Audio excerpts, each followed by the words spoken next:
귀한 찬양에 감사드립니다.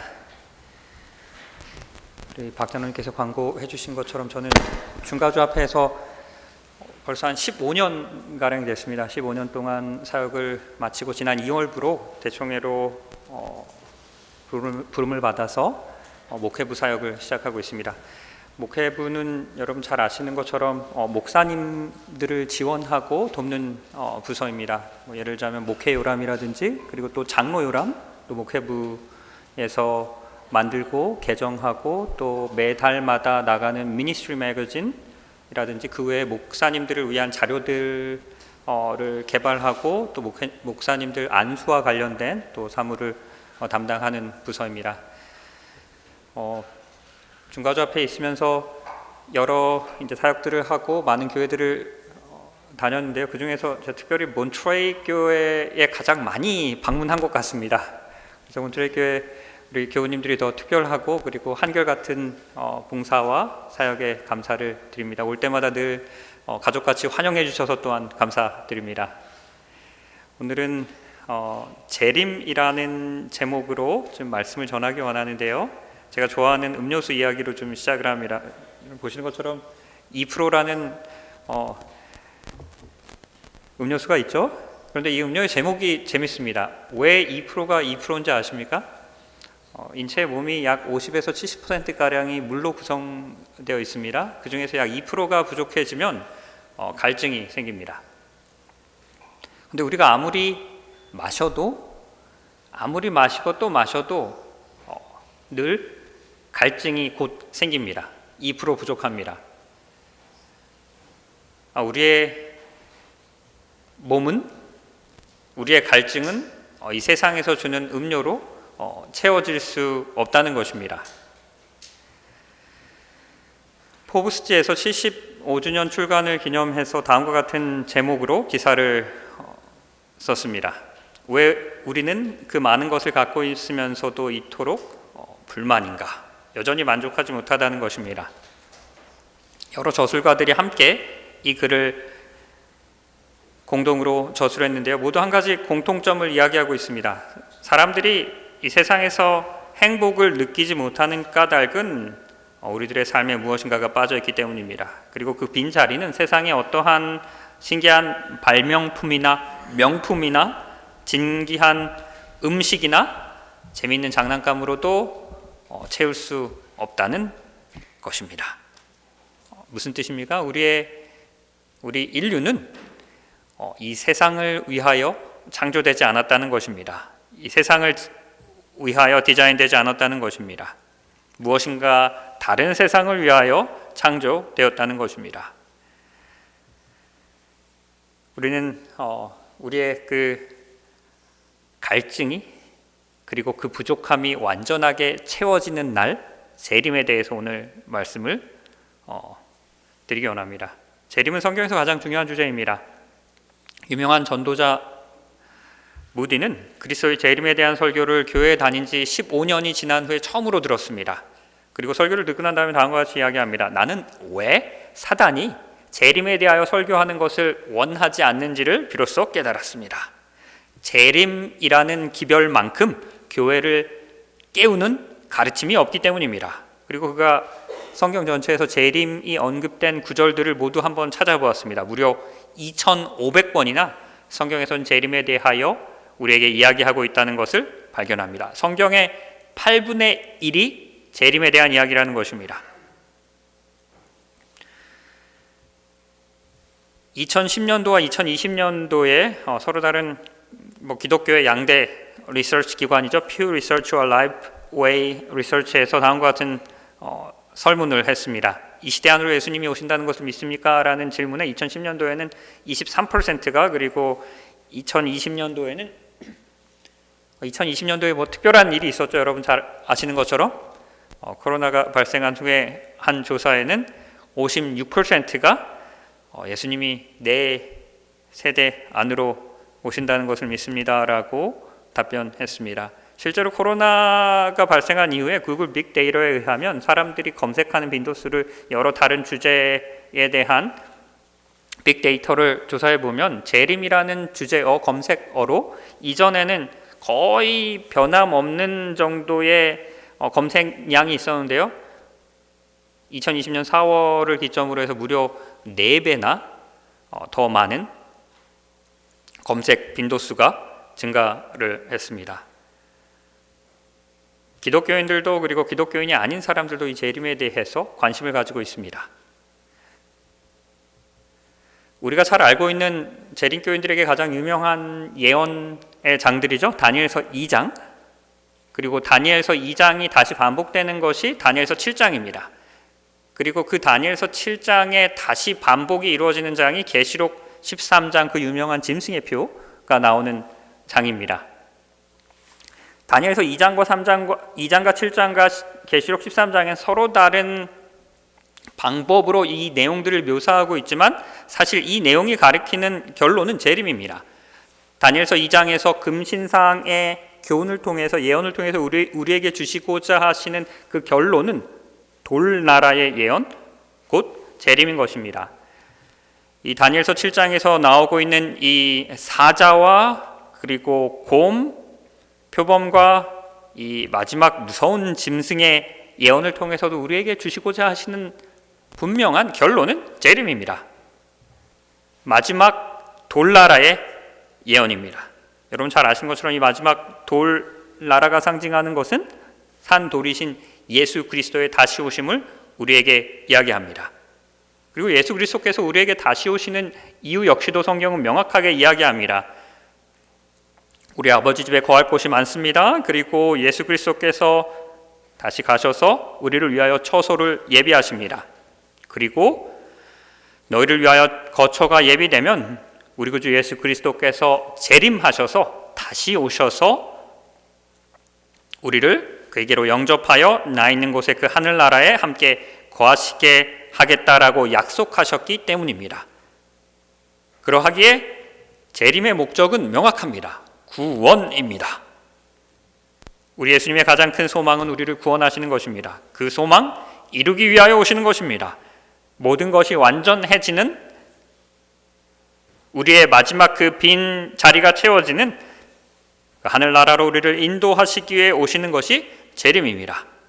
그러하기에 재림은 인류의 역사상 가장 기쁜 소식이요 복음인 것입니다. 오늘 이 시간은 이 재림에 대한 4가지 중요한 진리, 반드시 기억해야 할 4가지 진리에 대해서 말씀드립니다. 첫 번째, 재림은 실제입니다. 어떤 사람들은 재림은 단순히 상징이라고 주장합니다. 그러나 성경의 언어는 분명합니다. 재림은 실제입니다. 예수 그리스도께서 이 지상에서의 사역을 마치시고 다시 하늘로 올라가실 때에 제자들이 하늘을 쳐다봅니다. 그때 흰옷을 입은 2사람이 그들 곁에 서서 이릅니다. 갈릴리 사람들아, 어찌하여 서서 하늘을 쳐다보느냐? 너희 가운데 하늘로 올려지신 이 예수는 하늘로 가심을 본 그대로, 너희가 보고 있는 그대로, 예수님께서 문자 그대로 하늘로 올려지신 그대로 다시 오시겠다라고 약속하셨습니다. 예수님의 재림은 실제적인 사건이 될 것입니다. 제자들이 본 것과 동일하게 예수님께서는 우리에게 다시 오실 것입니다. 재림에 대한 2가지, 두 번째 진리는 그것은 가시적 사건입니다. 볼지어다 구름을 타고 예수님께서 오십니다. 그때 각 사람의 눈이 그를 봅니다. 영어 성경에는 every eyes라고 표현되어 있습니다. 모든 사람의 눈입니다. 우리 모두가 볼 수 있는 것입니다. 태어나서 한 번도 본 적이 없는, 아무것도 본 적이 없는 장님들조차도 그때에는 눈을 뜨게 될 것입니다. 그리고 장님들이 눈을 떠서 처음으로 보게 된 그 사건은, 그 현장은, 그 광경은 예수 그리스도의 재림일 것입니다. 재림은 실제적, 가시적 사건입니다. 그리고 재림은 또한 가청적 사건입니다. 그가 큰 나팔 소리로 천사들을 보내십니다. 그들이 그의 택하신 자들을 하늘 이 끝에서 저 끝까지 사방에 모으십니다. 왜 나팔 소리입니까? 왜 바이올린이나 클라리넷이나 피아노 소리가 아니고 왜 나팔 소리입니까? 성경에서 나팔이 자주 등장합니다. 그리고 고대 전쟁사를 보면 항상 등장하는 것이 나팔입니다. 군대에서 어떠한 군사 작전을 수행하기 위해서 가장 중요한 것이 통신, 커뮤니케이션이지 않습니까? 그런데 고대에는 이런 무전기가 없었기 때문에 통신 수단이 발달하지 않았기 때문에 고대 전쟁에서의 통신 수단은 무엇입니까? 나팔입니다. 나팔 소리에 따라서 진군하기도 하고 멈춰서기도 하고 퇴각하기도 합니다. 왜 나팔을 고대 전쟁에서는 통신 수단으로 사용했습니까? 전쟁 현장, 그 전투가 벌어지는 그 현장이 얼마나 시끄럽습니까? 얼마나 혼돈스럽습니까? 그곳에서 사용하던 악기가 나팔이었습니다. 왜 그렇습니까? 소리가 크기 때문입니다. 인류가 고안한 악기들 중에서 가장 큰 소리를 낼 수 있는, 시끄러운 소리를 낼 수 있는 악기가 나팔입니다. 그 큰 나팔 소리와 더불어 주께서 호령과 우리 하나님의 호령입니다. 천사장의 소리와 나팔 소리로 친히 하늘로부터 재림, 강림하십니다. 그리고 그때 주 그리스도 안에서 죽은 자들이 먼저 일어나게 됩니다. 그때에 태어나서 한 번도 들어본 적이 없는, 어떠한 소리도 들어본 적이 없는 귀머거리들조차도 예수님의 재림의 소리를, 그 호령 소리를, 나팔 소리를 들을 수 있게 될 것입니다. 깊은 무덤에서 긴 죽음의 잠을 자던 성도들도 그 나팔 소리에 죽음의 긴 잠에서 깨게 될 것입니다. 재림에 대한 세 가지 진리에 대해서 말씀드렸습니다. 첫 번째 재림은 실제적 사건입니다. 문자 그대로 오실 것입니다. 그리고 가시적 사건입니다. 모든 이들이 볼 수 있게 됩니다. 그리고 가청적 사건입니다. 모든 이들이 들을 수 있습니다. 그리고 재림의 마지막 중요한 진리는 최종적 사건입니다. 그때 예수 그리스도께서 오실 때 내가 줄 상이 있어서 각 사람에게 그 일한 대로 갚아 줄 것입니다. 이제 모든 것은 끝났습니다. 심판이 끝났고 천사들이 책을 닫았습니다. 모든 보상은 최종적입니다. 더 이상 기회가 없습니다. 그때에 두 무리가 나눠지게 될 것입니다. 예수 그리스도를 영접한 이들과 구원받을 이들과 그렇지 않은 이들입니다. 그러기에 재림에는 양면성이 있습니다. 재림의 기별은 예수 그리스도를 개인의 구주로 영접한 그리스도인들에게는 구원의 기별입니다. 그러나 그렇지 않은 이들에게는 최종적 멸망의 기별인 것입니다. 그때에 그 예수를 영접하지 않은 이들은 굴과 산 바위 틈에 숨어서 산과 바위에게 이릅니다. 우리 위에 떨어져서 보좌에 앉으신 이의 낯에서 어린 양의 진노에서 우리를 가리우라. 그들의 진노의 큰 날이 이르렀으니 누가 능히 서리요 라고 외치면서 도망가는 이들이, 멸망당하는 이들이 있을 것입니다.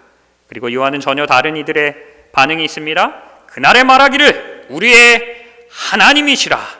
우리가 그들을 기다렸으니 그가 우리를 구원하시리로다. 이는 여호와시라. 우리가 그를 기다렸으니 그 구원을 기뻐하며 즐거워하는 예수를 개인의 구주로 영접한 이들이 있을 것입니다. 여러분은 어느 무리에 서기 원하십니까?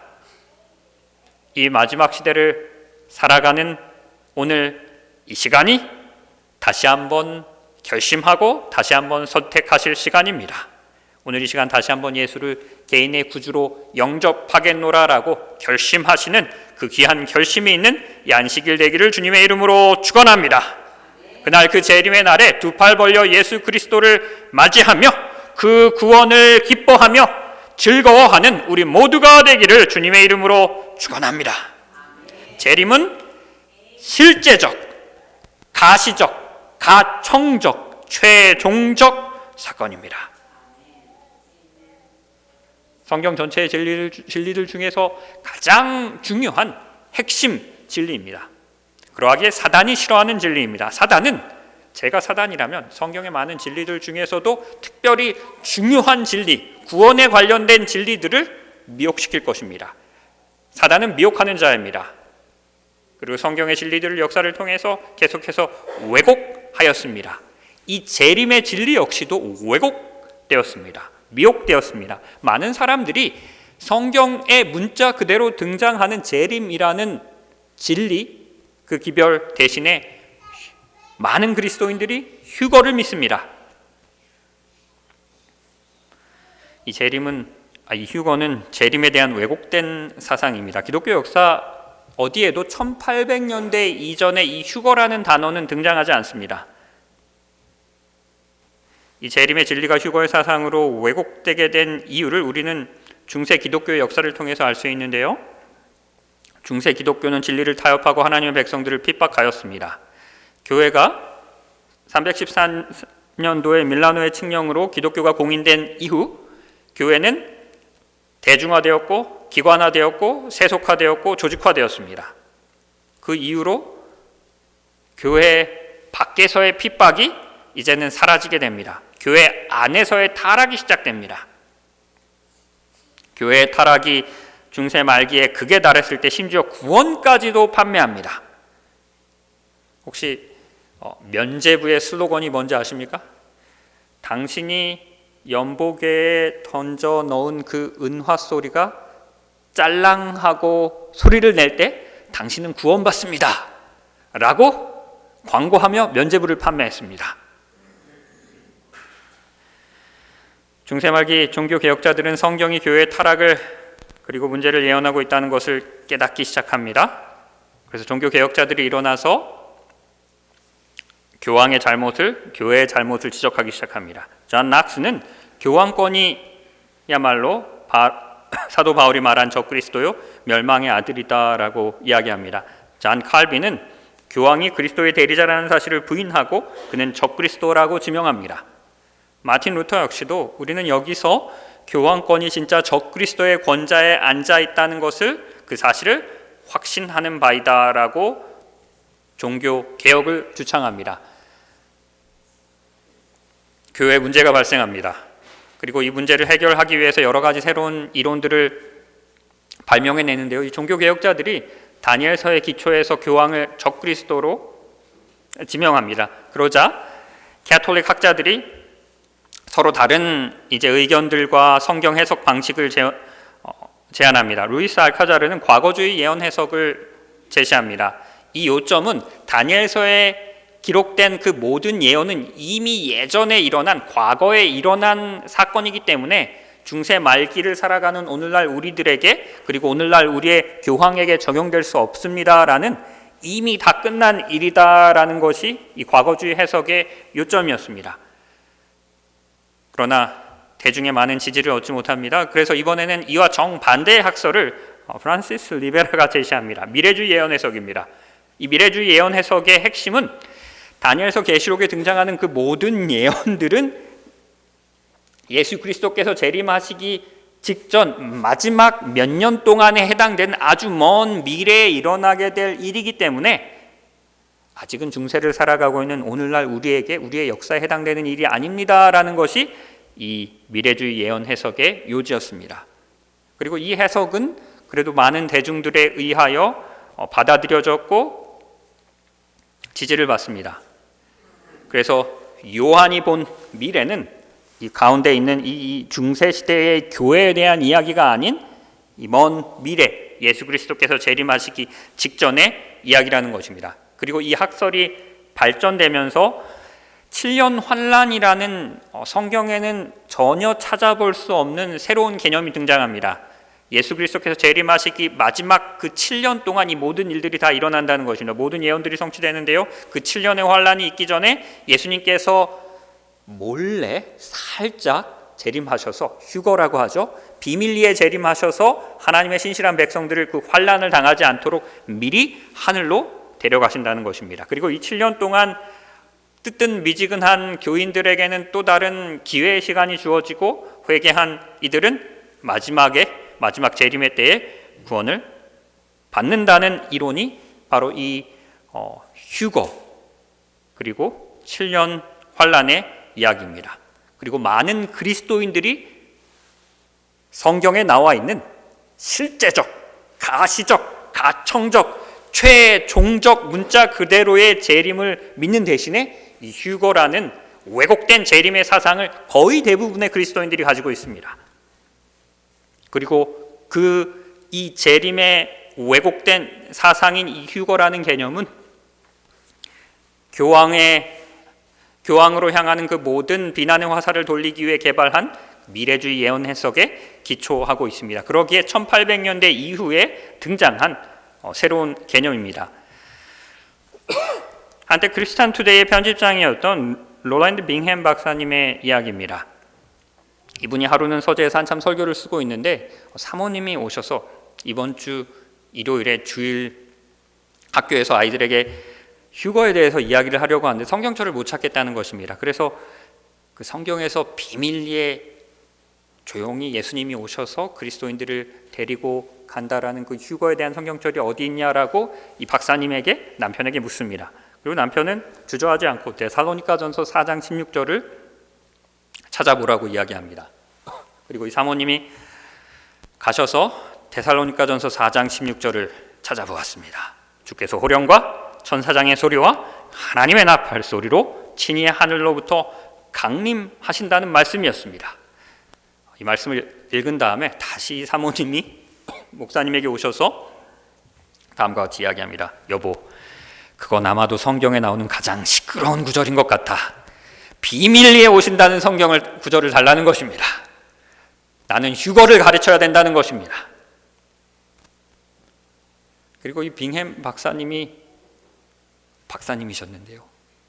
아무리 그 휴거에 관한 비밀리에 예수님 오신다는 말씀을 찾으려고 해도 당연히 믿어왔던 그 휴거에 관한 성경 레퍼런스를 사모님에게 주려고 해도 찾아보려고 해도 찾을 수가 없었습니다. 몇 주가 지나도록 이 단순한 한마디가 그를 괴롭혔습니다. 성경을 다시 연구하면서 이러한 질문으로 다시 한번 결론을 내리게 되었습니다. 성경 어디에 있습니까? 평생 동안 그는 그리스도의 은밀한 오심에 대해서 들었습니다. 그리고 그것이 사실이라면 이것을 성경에서 찾을 수 있어야 했습니다. 그러나 그럴 수 없었습니다. 성경은 실제적, 가시적, 가청적, 최종적, 명확하게 휴거와 반대되는 재림을 성경은 우리에게 이야기하고 있습니다. 굳이 휴거에 대해서 이야기하라고 하면 레퍼런스로 즐겨 사용되는 한 가지의 성경 구절이 있습니다. 여러분 잘 아시는 것처럼 베드로서 3장 10절입니다. 예수님 오시는 주의 날에 대해서, 재림의 날에 대해서 이야기하면서 어떻게 오신다라고 이야기합니까? 도둑같이 오신다라고 합니다. 그래도 휴거와 가장 유사하지 않습니까? 도둑은 조용히 오지 않습니까? 비밀리에 옵니다. 그런데요, 재밌는 것이 이 구절을 항상 인용할 때 이 성경 구절에서 딱 베드로서 3장 10절에서 딱 이 부분만 자릅니다. 베드로서 3장 10절 전체가 무엇입니까? 도둑같이 오는데요. 어떻게 도둑같이 오냐면 그날에 바로 다음 한 성경절입니다. 10절에 도둑같이 오는데 어떻게 도둑같이 오냐면 그날에 하늘이 큰 소리로 떠나갑니다. 물질이 뜨거운 불에 풀어지고 땅과 그 중에 있는 모든 일이 비밀이 아니고 드러나게 이 도둑이 온다는 것입니다. 우리가 쉽게 이야기하고 있는 그 휴거의 도둑과는 전혀 다른 개념이 아닙니까? 도둑에는 두 가지 특징이 있습니다. 첫 번째는 은밀함, 비밀리에 오는, 도둑은 조용히 비밀리에 와야 되지 않겠습니까? 그 비밀스러운 은밀함이 있고요. 두 번째 도둑의 특징은 무엇입니까? 불예측성입니다. 도둑님이 나 오늘 저녁 7시에 댁에 방문하겠습니다 라고 예약하고 미리 통보하고 가면 손님이지 도둑이 아니지 않겠습니까? 도둑님은 불예측성, 이 예측하지 못하는 때에 오셔야 합니다. 베드로서 3장 10절에서 이야기하고 있는 도둑의 특징은 전혀 은밀함이 아닙니다. 불예측성입니다. 베드로서 3장 10절에서 강조하는 예수 그리스도의 재림의 날은 무엇입니까? 모두가 다 알 수 있게 드러나게 오시는데요. 도둑같이 온다는 뜻은 아무도 알지 못하는 때에, 예측이 불가능한 때에 오신다는 것입니다. 언제 오실지 모르신다는 것입니다. 재림의 기별은 말씀드린 것과 같이 양면성을 가지고 있습니다. 영접한 이들에게는 구원의 기별이요, 영접하지 않은 이들에게는 멸망의 기별입니다. 그러하기에 준비하라는 것입니다. 언제 오실지 모르니 깨어서 준비하라는 것입니다. 그래도 예수님께서는 이런 일이 일어날 때에 더 깨어서 준비하라라고 징조를 주셨습니다. 명확하게 언제일지는 모르지만 이런 일이 되기를 시작되거든 더 때가 가까운 것을 알라라고 재림의 징조를 마태복음 24장에 주셨습니다. 난리와 난리 소문을 들을 것입니다. 그리고 이런 일이 있어야 하되 아직 끝이 아닙니다. 민족이 민족을, 나라가 나라를 대적하는 소리를 우리가 끊임없이 듣고 있습니다. 처처의 기근과 지진이 있습니다. 이러한 일이 시작될 때 우리가 준비하라는 것입니다. 그리고 이 모든 것들은 재난의 시작이다라고 표현합니다. 혹시 여기서 한글어 성경에는 재난의 시작이라고 이 모든 재림의 징조들을 주시면서 기근과 전쟁과 역병과 그 모든 혼란스러운 마지막 시대의 재림의 징조를 주시면서 이 모든 것이 재난의 시작이다라고 하셨습니다. 혹시 이 재난이 영어 성경에 혹시 뭐라고 번역되는지 아십니까? 대부분의 역본을 보시면 birth pain으로 기록하고 있습니다.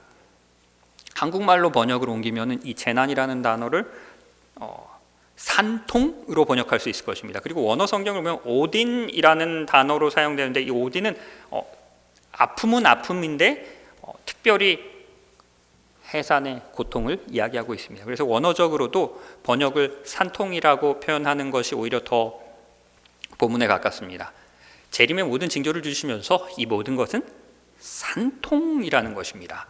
산통에는 몇 개의 특별한 특징이 있습니다. 첫 번째, 산통이 시작되면 점점 더 아프죠. 제가 직접 겪어보지 못했지만 간접 경험을 했습니다. 옆에서 지켜본 바로는 그런 것 같습니다. 점점 더 아픕니다. 그리고 이 아픔에는 다른 아픔과는 구별되는 특징이 있습니다. 무엇입니까?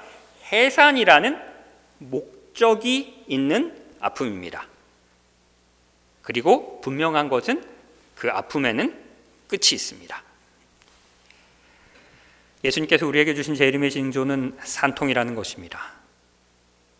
분명한 그 끝이 있다는 것입니다.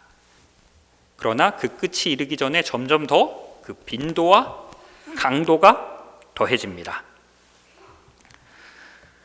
BBC에 의하면 자연재해 발생률이 계속해서 증가하고 있습니다. 특별히 글로벌 워밍으로 인해서, 지구의 온난화로 인해서 더 많은 자연재해들이 발생하고 있습니다. 우리가 지진에 대해서 이야기할 때 세상 인류의 역사에서 지진은 늘 있어 오지 않았습니까? 그런데 실제로 이 USGS의 보고서에 의하면 21세기 이후로 진도 6 이상의 집이 흔들리고 무너질 정도 이상의 큰 지진의 발생률이 기하급수적으로 증가하고 있습니다. 전쟁으로 인한 난민의 수도 계속해서 증가하고 있습니다. 사실 인류의 역사상 전쟁이 없었던 시대는 없었습니다. 그러나 20세기를 맞이하고 21세기를 맞이하면서 인류는 아주 효과적으로 전쟁을 하고 있습니다. 21세기 이전에 있었던 전쟁으로 인한 모든 사상자 수를 합친 것보다 더 많은 사람들이 21세기 한 세기 동안에 전쟁으로 인하여 죽어갔다고 합니다. 사실 20세기만 해도 이 총으로 우리가 전쟁을 할 때만 해도 누군가를 살상을 하기 위해서는 누군가를 보아야 했습니다. 누군가의 눈을 마주쳐야 했습니다. 특별히 칼과 창으로 전쟁할 때는 더 그리했습니다. 사람에게는 양심이라는 것이 양심의 가책이라는 것이 있기 때문에 전쟁을 하는 것이 사실 끔찍한 고통이었습니다. 그러나 21세기를 들어서면서 버튼 한 번만 누르면 드론으로, 미사일로 효과적으로 대량으로 살상하고 있습니다. 전쟁의 산통이 점점 더 극심해지고 있는 것입니다. 이렇게 과학기술이 발달한 농업 기술이 발달한 21세기에도 기근으로 인하여 죽어가는 사람들의 숫자도 점점 더 늘어나고 있습니다. 가디언지에 의하면 세계는 100억의 인구를 먹이고도 남을 만한 충분한 식량을 생산하고 있습니다. 세계 80억 인구를 충분히 먹이고도 남은 그 이상으로 100억까지도 먹일 수 있는 식량을 매년 생산하는데요. 그럼에도 불구하고 정치적인 이유로, 경제적인 이유로 이 식량이 균등하게 분배되고 있지 못하기 때문에 수많은 사람들이 여전히, 그리고 더 많은 사람들이 여전히 기근으로 인하여 죽어가고 있습니다. 기근으로 인한 재림의 산통 역시도 더해져 가고 있습니다. 과학 문명이 발달한, 의학 기술이 발달한 오늘날 우리들은 질병 없는 세상에서 살 것 같은 착각을 가지고 있지만 더 많은 전염병들이 우리를 괴롭히고 있습니다. 과학 기술이, 의학 기술이 발달해 가고 있지만 그와 동시에 더 많은 전염병들이 발생하고 있는 것입니다. 이런 역병으로 인한 재림의 산통 역시도 더해져 가고 있습니다. 난리와 난리 소리가 끊이지 않고 있습니다. 그러나 감사한 것은 이 산통에는 끝이 있다는 것입니다. 사실 다니엘서 2장에서 그리고 7장에서 계시록 13장에서 이야기하고 있는 그 짐승들이 대표하는 것이 무엇이었습니까? 바벨론이, 메데페르시아가, 그리스가, 로마가, 그리고 마지막 때의 그 짐승의 표가 예표하는 것이 무엇입니까? 사실 하나님의 백성들을 괴롭히는 이들입니다. 바벨론은 이스라엘을 문자 그대로 멸망시키고 하나님의 백성들을 죽이고 핍박하고 포로로 잡아간 이들이었습니다.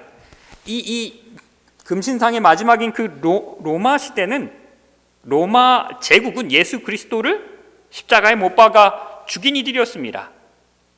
그리고 계시록 13장에서 짐승의 표로 대표되는 마지막 극심한 그리스도인들의 핍박이 있을 것을 성경은 예언하고 있습니다.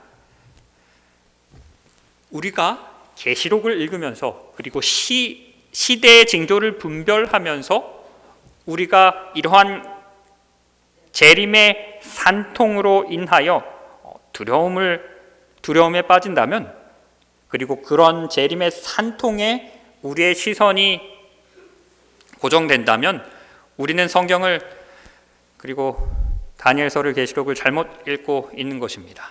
사실 이 모든 것을 통하여 우리에게 보여주시고자 하시는 것은 인류의 역사의 결론인 것입니다. 그러하기에 계시록은 다음과 같이 시작합니다. 예수 그리스도의 계시라. 누구의 계시입니까? 짐승의 계시가 아닙니다. 산통의 계시가 아닙니다. 두려움의 계시가 아닙니다. 환난의 난리 소리의 계시가 아닙니다. 예수 그리스도의 계시인 것입니다. 이를 통해서 우리에게 보여주시고자 하시는 것은 이 마지막 시대에 이러한 환난이 있겠으나 예수 그리스도께서 살아계신과 동시에, 예수님이 살아계시다면, 하나님이 있다면 사단 역시도 있을 것입니다. 사단은 특별히 마지막 시대에 하나님의 백성들을 더욱더 핍박하려 할 것입니다. 그럼에도 불구하고 그 속히 될 일을 우리에게 보여주시는 책이 계시록이며 성경인 것입니다. 그러하기에 계시록은 다음과 같이 결론을 맺습니다. 이 모든 것들을 증언하신 이가 이르시되 진실로 속히 오시겠다는 것입니다. 아멘. 주 예수여 오시옵소서. 주 예수의 은혜가 모든 믿는 자들에게 있을 것입니다. 다니엘서의 예언을 통해서, 그리고 계시록의 예언을 통해서 우리에게 보여주시는 것은 이러한 일들이 있을 때에 그러한 일들을 위하여 두려워하지 말라는 것입니다. 마지막 돌나라의 예언까지도 속히 이루어질 것이라는 것입니다. 오늘 시간을 마치면서 좀 몇 가지 예언을 좀 하겠습니다. 10분 후에 교회 뒷문이 열리고 사자 한 마리가 교회 안으로 들어올 것입니다 라고 예언을 하면 다들 저 목사님 좀 이상하시다라고 생각을 하실 것입니다. 그런데 그 사자의 그 등에 날개까지 달린 사자가 10분 후에 올 것이다라고 제가 예언을 하겠습니다. 그리고 실제로 10분이 지난 다음에 저희 교회 뒷문이 열리고 날개 달린 사자가 이 교회로 들어왔다라고 가정을 하겠습니다. 그럼 제가 예언을 다시 합니다. 앞으로 10분이 지난 후에는 곰 한 마리가, 다리를 이렇게 한쪽을 들고 있는 곰 한 마리가 이번엔 앞문으로 들어올 것입니다 라고 예언을 하겠습니다. 그러면 이제는 조금 더 제가 신뢰가 쌓일 것입니다. 이제는 사자가 들어왔으니까 곰도 들어오겠지 하고 이제 9분 55초, 9분 59초가 지난 다음에 10분이 되기 전에 모두의 시선이 앞문을 향할 것입니다. 그리고 예언을 다시 합니다. 실제로 곰이 들어왔다라고 생각하겠습니다. 사자도 모여있고 곰도 모여있습니다. 그러면 이제 10분이 더 지난 다음에는 이제는 표범 한 마리가, 근데 아주 이상하게 생긴 표범입니다. 머리가 이게 4개가 달린 표범이, 그리고 날개까지 달린 표범이 이제는 저쪽 문으로 들어올 것입니다 라고 하면 10분이 지난 다음에 모두가 다 표범이 올 것을 이제는 더 신뢰하실 것입니다. 그리고 실제로 표범까지 왔습니다. 제가 마지막으로 또 예언을 합니다. 이 무시무시한, 한 번도 보지 못한 이 괴물과 같은 짐승이 이제는 하늘에서 뚝 하고 떨어질 것입니다 라고 하면 10분 후에 진짜로 그 괴물이 오겠다라는 것을 믿으실 것입니다. 그리고 마지막으로 예수님이 오실 것입니다 라고 마지막 예언을 남기면 여러분들은 그 예언을 분명히 믿으실 것입니다. 바로 이것이 예수님께서 우리에게 예언을 주신 이유입니다. 금나라의 예언이, 사자의 예언이, 바벨론의 예언이, 페르시아의 곰의 예언이, 그리고 그리스의 예언이, 표범의 예언이, 그리고 로마의 그 무시무시한 짐승의 예언이 하나하나 우리 하나님께서 말씀하신 그대로 역사를 통해서 우리의 삶 가운데서 이루어져 가는 것을 우리의 눈으로 직접 확인할 때에 마지막 예언인 돌나라의 예언까지도 믿으라는 것입니다.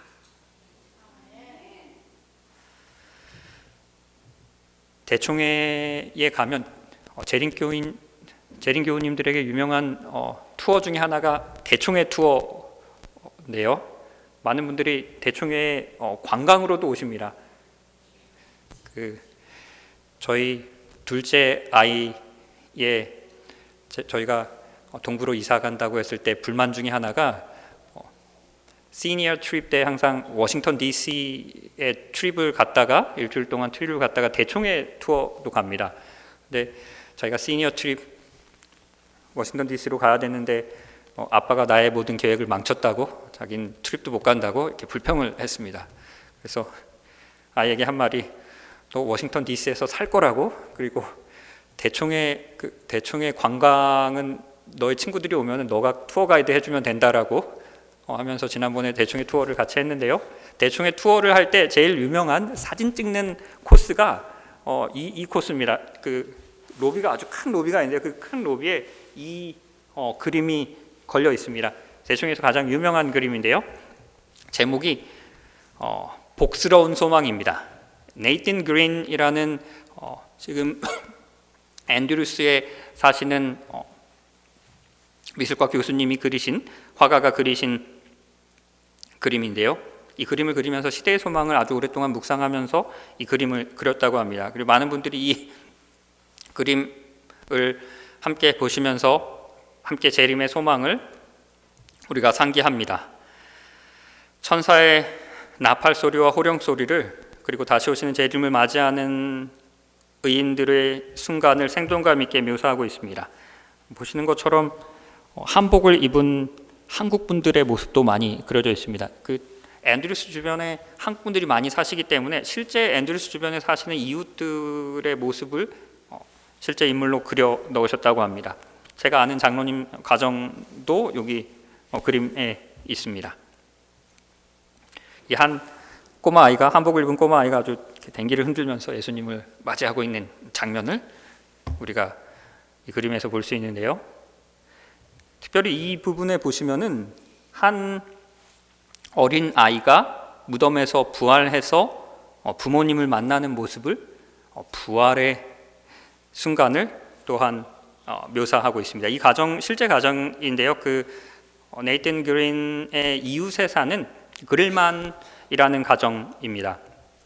이 그릴만 가정은 4살 때에, 이 꼬마 아이가 4살 때에 소아암으로 이제 딸 아이를 잃게 되었습니다. 그리고 특별히 네이튼 그린님이 이 그림을 그릴 때쯤에 그 딸 아이를 잃고 아주 큰 상심에 슬픔에 잠겨 있는 이웃들을 생각하면서 그 이웃들의 모습을 이 그림에 그려놓습니다.